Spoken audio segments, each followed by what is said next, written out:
While I may not have crossed the finish line, that does not mean we will ever stop running for a better Georgia. We will never stop running for the truth that we know to be true, for the people we know need to see it, for the ones who don't know they deserve to stand, let alone run.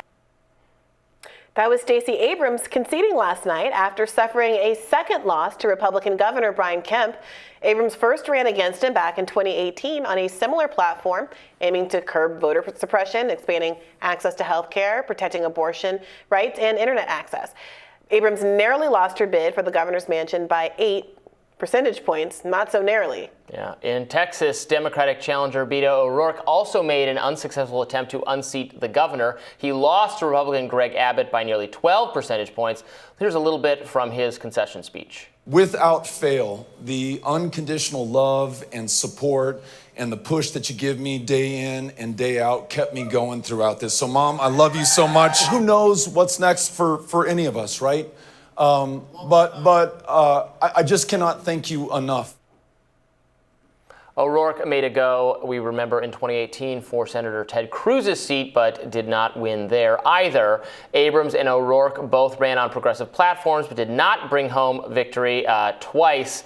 They're the Vanity Fair candidates. So what do you think, Abrams, O'Rourke, 2024? Yeah, I mean, you know me, I'm going to push back against the word progressive being applied here. I know this is a little bit of nitpicking, but a lot of folks were critical of Abrams kind of walking back. I think her genuine progressive bona fides from her kind of college and grad school years. She was once, in her first cycle, remember, she got in trouble for a picture that emerged of her like burning an American flag on campus. She has completely transformed from that person. You're like, oh, how I long for the old Stacey Abrams. Whatever you want to say about that, that was the kind of person who was not going to back down from, I think, authentic statements in support of the defund movement, in support of the George Floyd protest, the way that she did over the course of this most recent race.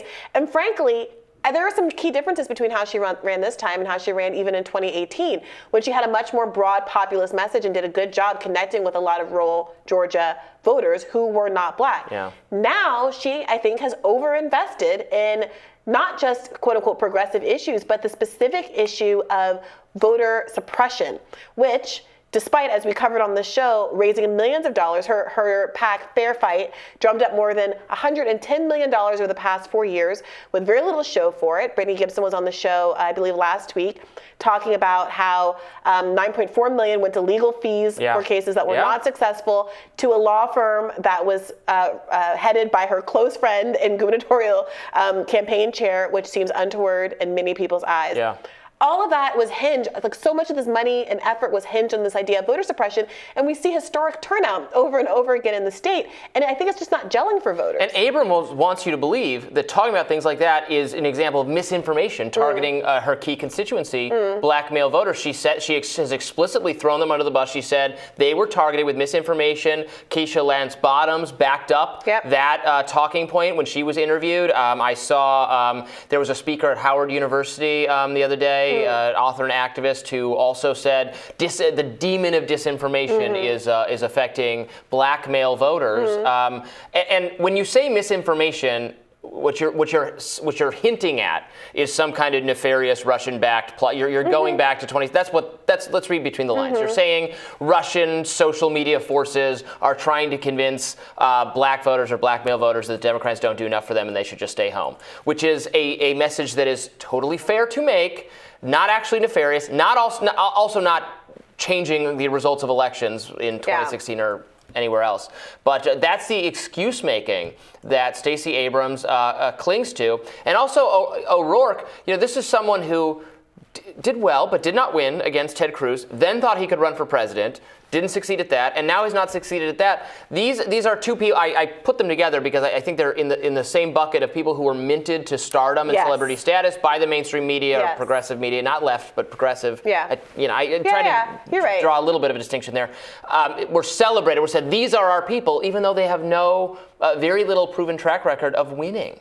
Yeah, I mean, Ryan Zitgraf wrote a really compelling case here in Compact, an article published earlier this week called "A Democratic Star Feels Upward," that really describes how the Democratic Party is trying to run on the strategy of minting national stars and hoping they perform well, trying to to capture the Obama magic in a way that was frankly not how Obama came on the scene, and I think which reads as really inorganic. So you're watching people like Pete Buttigieg do these strained Obama impressions, people like Beto O'Rourke doing these strained Obama impressions.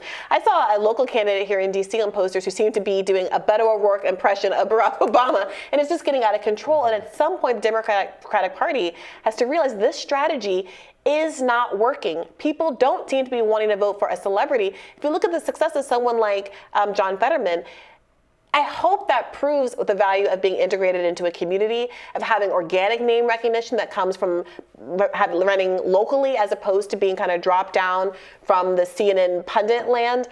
Even Carrie Lake, to the extent that she is modeled in this way, is not doing as well as some people had suggested. And I don't know how long it's going to take, how many of these kind of candidates it's going to take for the Democratic Party learns its lesson. Genuine character, authenticity. It matters to voters on both sides. And some of it's the media. For Democrats, they have a problem with, elite media trying to say, oh, these are the people everybody should be enthusiastic about, even though voters maybe reject those people. On the Republican side, it's more of a Trump selection process that makes a subset of Republicans happy and no one else happy. But both parties are grappling with this, that there's a people like certain people. Yes. It's hard to put your finger on exactly what it is. If you talk to real voters, they say, oh yeah, I like him, or I like her. I don't like him. He's a phony. He's sleazy or something. And those of us who obsess over politics and over various things, we can miss it's the character of these people. Who you identify with matters in a way that that pundits can gloss over. And look at the gap between Stacey Abrams' performance, where she has clearly lost, and the Raphael Warnock performance, where it's certain to go to a runoff at this point, in the same state. There's been a lot of talk about black men, but it seems to be that black men did choose to vote for Raphael Warnock here. Now, is that misogynar? I don't know. I'm sure the takes will be coming down the pike. As the words are coming out of my mouth, someone's furiously writing a Jezebel article up about this. But at the end of the day, castigating those kind of voters doesn't get them to the polls. You have to figure out what appeals to them. And I think kind of preemptively blaming any kind of voter block in that way isn't going to get you the results that you want.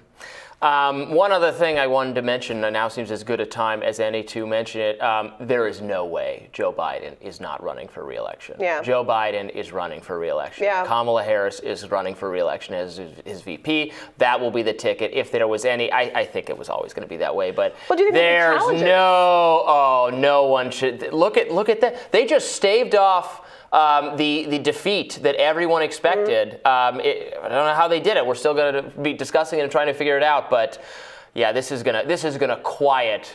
If they're smart, this should quiet any discussion of trying to find an alternative to Biden in 2024. Biden-Trump, the 2024 matchup that nobody asked for.